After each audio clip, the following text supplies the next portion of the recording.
ये वक्त की आवाज है। देश की तकदीर बदलनी है और बदायूं की तस्वीर बदलनी है। हिंदुस्तान को आजाद हुए 60 साल से अधिक हो चुके हैं, लेकिन आज भी देश की तकदीर नहीं बदली।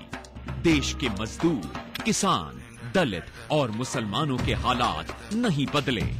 आज भी रोटी, रोजगार, बीमारी और शोषण मुख्य समस्या बनी हुई है। इसका कारण भी एकदम साफ है। देश की सत्ता पर हमेशा से उन लोगों का कब्जा रहा जो बड़े बड़े पूंजीपति घरानों के हित की सोचते रहे। उन्हीं के फायदे के लिए नियम कानून और योजनाएं बनाते रहे, जबकि गांव के गरीब छोटी छोटी सुविधाओं के लिए तरसते रहे।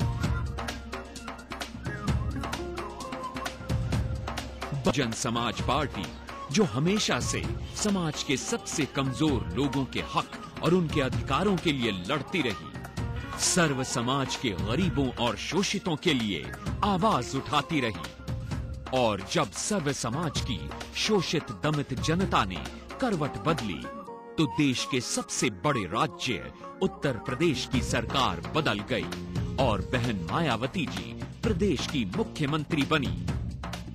बहन मायावती ने अपनी प्राथमिकता तय करते हुए गुंडागर्दी और जंगल राज को समाप्त कर प्रदेश में कानून का राज स्थापित किया।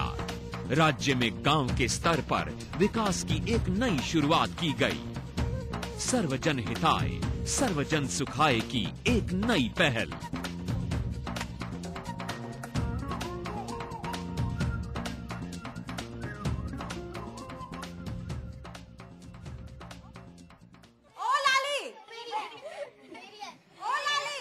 अरे कब तक खेलती रहेगी? स्कूल नहीं जाना क्या? अभी आई। हाँ जल्दी आ। लाली जल्दी आना, तैयार भी होना है। जा जल्दी से तैयार हो जा।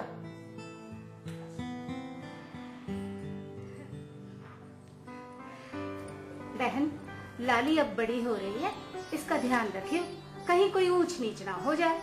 इसीलिए तो हमने दिनों की पढ़ाई छुड़वा दी। बहन, अब तो पहले जैसी कोई डरने वाली बात ना है। जब से प्रदेश में बहन जी की सरकार आई है, सब कुछ ठीक ठाक हो गया है। ये बात तो तुम सही कह रही हो।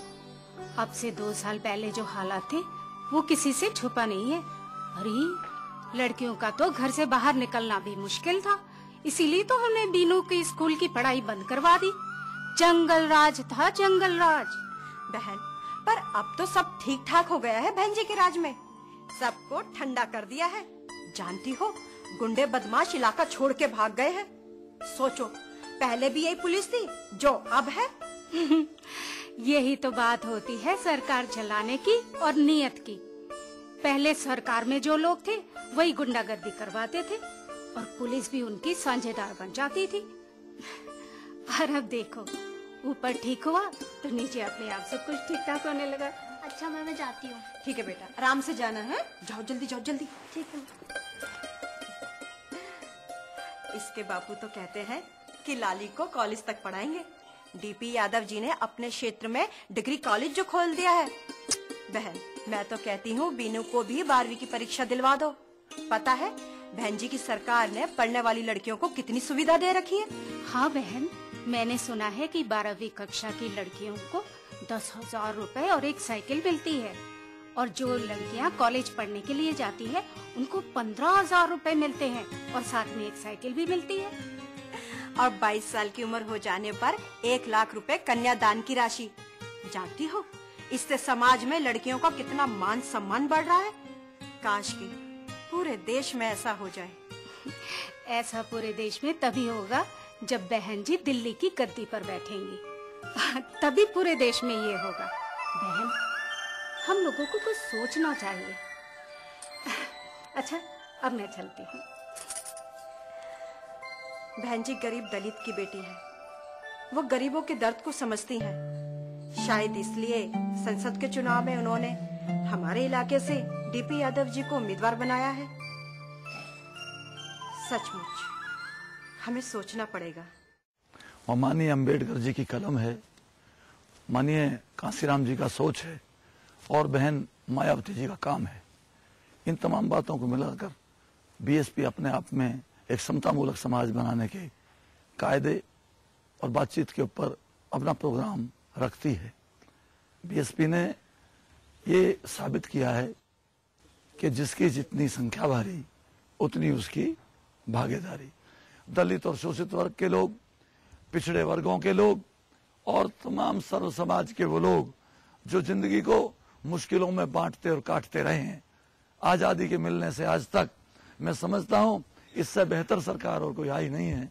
जो आज बहन मायावती ने, उत्तर प्रदेश की मुख्यमंत्री और बीएसपी की मुखिया ने नारा दिया है, सर्वजन हिताय सर्वजन सुखाय। जिस प्रकार का वातावरण हमने देश के सबसे बड़े प्रदेश उत्तर प्रदेश में पैदा किया है, डेवलपमेंट के बारे में, लॉ एंड ऑर्डर के मामले में, तो इसी किस्म का वातावरण देश के हर प्रदेश में पैदा होना चाहिए।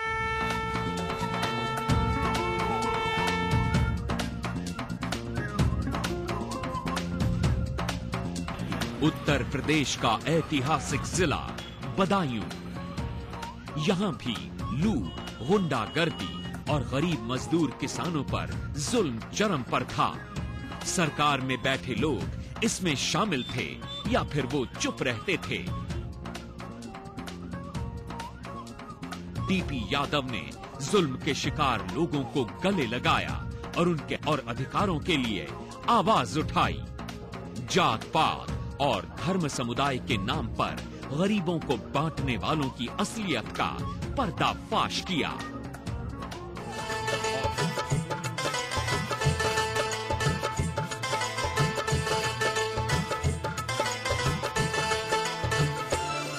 हालात बदलने हैं, तकदीर बदलनी है, हालात बदलने हैं। डीपी यादव ने विधायक बनने के बाद पिछले 1.5 साल में यहाँ जितने विकास कार्य प्रारंभ किए हैं, उतना पिछले 18 सालों में भी नहीं हुआ। ये नारा बुलंद किया, अब दिल्ली में संसद की तस्वीर बदलनी है। हमारे यहाँ के विधायक हैं जो डीपी यादव जी सहसवान से, उन्होंने यहाँ पे अभी 3-4 किलोमीटर का सीसी रोड का टुकड़ा कराया है, वो रोड मंजूर कराया है, वो रोड पड़ रहा है आज। डीपी यादव ने काम बढ़िया करें, काम बढ़िया करा रहे हैं। नल भी लगवाए हैंगे, रोड भी बनवाए हैंगे। ये यहाँ पर लाइट वगैरह कोई व्यवस्था नहीं थी, वो सब डीपी यादव ने कराई है। यहाँ हाई मास्ट लाइट लगवाई है, ये नल लगवाए हैं। हमारे माननीय विधायक डीपी यादव बनवा रहे हैं इस बिजली घर के लिए, यहाँ के जनता के लिए, यहाँ के किसानों के लिए, इस क्षेत्र के लिए इस बिजली घर से बहुत बड़ा लाभ मिलेगा। कपड़ा तलक ना बचते, आग लग जाती, बिल्कुल कच्चे मकान है, वो पक्के में नए हैं, बच्चों को आराम से रख लियो।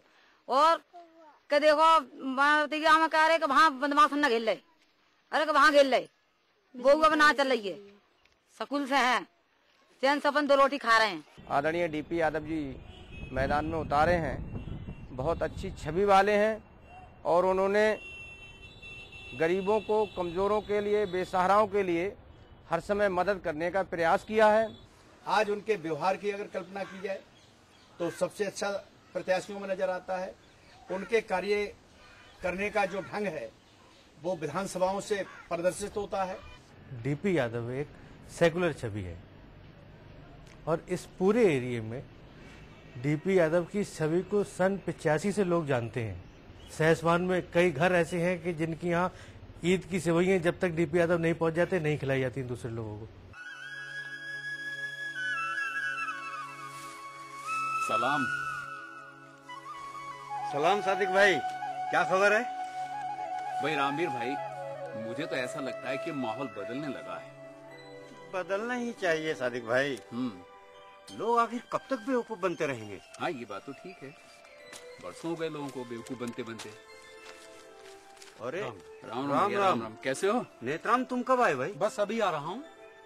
और क्या हाल है तेरे सहसवान के? हमारे सहसवान में तो एक ही है बस, डीपी यादव। उन्होंने विधायक बनने के बाद में 1.5 साल में जितना काम कराया उतना तो पिछले 18 सालों में नहीं हुआ। भाई सुना तो मैंने भी है कि उन्होंने गांव में सड़कों का जाल सा बिछा दिया है और गांव में स्कूलों के बहुत सारे भवन भी बनवा दिए हैं। और पता है, चुनावी में तो बिजली घर भी बनवाया जा रहा है। भैया हमारे यहाँ तो सबसे बड़ा काम उन्होंने ये किया है कि इलाके में जो गुंडागर्दी फैली हुई थी उसे समाप्त करा दिया। भाई मैं कभी मिला नहीं उनसे, पर सुना है कि गरीब से गरीब आदमी भी उनसे बड़े आराम से मिल सकता है। अरे उनके बारे में ये बात बड़ी मशहूर है, रात बिरात कभी भी फोन करो वो स्वयं फोन उठाते हैं और बातें करते हैं। भाई मैंने तो यहाँ तक सुना है कि हाथ देने पे वो गाड़ी रोकते हैं और लोगों की समस्याएं सुनते हैं। और तो बिसौली के क्या हाल है भाई? वहाँ से उनकी धर्मपत्नी विधायक है ना। बिसौली वाले भी खुश हैं, वहाँ भी जिला स्तर का बिजली घर खुलवा दिया है। डीपी यादव के लिए सहसवान, बिसौली, गुन्नौर या बिलसी हर जरूरतमंद के लिए मदद के हमेशा तैयार रहते हैं। पिछले दिनों बदायूं में बस ट्रेन एक्सीडेंट हो गया था, कुछ लोग मर गए थे। जैसे ही सुना तुरंत चले आए, कफन काटी का इंतजाम किया। भाई वो जात पात में, कौम में और गरीब अमीर में, छोटे बड़े में कोई फर्क नहीं करते। भाई उनकी पार्टी भी तो सर्व समाज को साथ लेके चलने की बात करती है। भैया हम लोगों ने तो इस बार तय कर लिया है, डीपी यादव को ही वोट देना है। और भाई तय तो हम लोगों ने भी कर लिया है कि इस बार हाथी के निशान पर ही बटन दबाना है और बदायूं का सांसद डीपी यादव को ही बनाना है। डीपी यादव, जिन्होंने बदायूं की तस्वीर बदलने का बीड़ा उठाया है। डीपी यादव ने गरीबों, मजदूरों और किसानों की तकदीर बदलने का संकल्प लिया है। जन जन बोले, बहुजन बोले, सब जन बोले, जिंदाबाद जिंदाबाद, बहुजन समाज पार्टी जिंदाबाद, जिंदाबाद जिंदाबाद। जन जन बोले, बहुजन बोले, सर्वजन बोले, जन जन बोले। बदायूं में जंगल राज और गुंडागर्दी पर कसा शिकंजा। जिंदाबाद जिंदाबाद, बहन मायावती जिंदाबाद, जिंदाबाद जिंदाबाद, डीपी यादव जिंदाबाद, जिंदाबाद जिंदाबाद, बहुजन समाज पार्टी जिंदाबाद, जिंदाबाद जिंदाबाद। भाई भतीजावाद कब तक चलेगा? नहीं चलेगा, नहीं चलेगा। बदायूं की जनता करे पुकार, डीपी यादव अब की बार। जन जन बोले, बहुजन बोले, सर्वजन बोले, जन जन बोले। बिजली, पानी, रोजगार, महिलाओं को सुरक्षा और सत्कार। जन जन बोले, बहुजन बोले, सर्वजन बोले, जिंदाबाद जिंदाबाद, बहन मायावती जिंदाबाद, जिंदाबाद जिंदाबाद, डीपी यादव जिंदाबाद, जिंदाबाद जिंदाबाद, बहुजन समाज पार्टी जिंदाबाद, जिंदाबाद जिंदाबाद। बदायूं में अमन, चैन और विकास के लिए डीपी यादव को चुने। सर्वजन हिताय, सर्वजन सुखाय।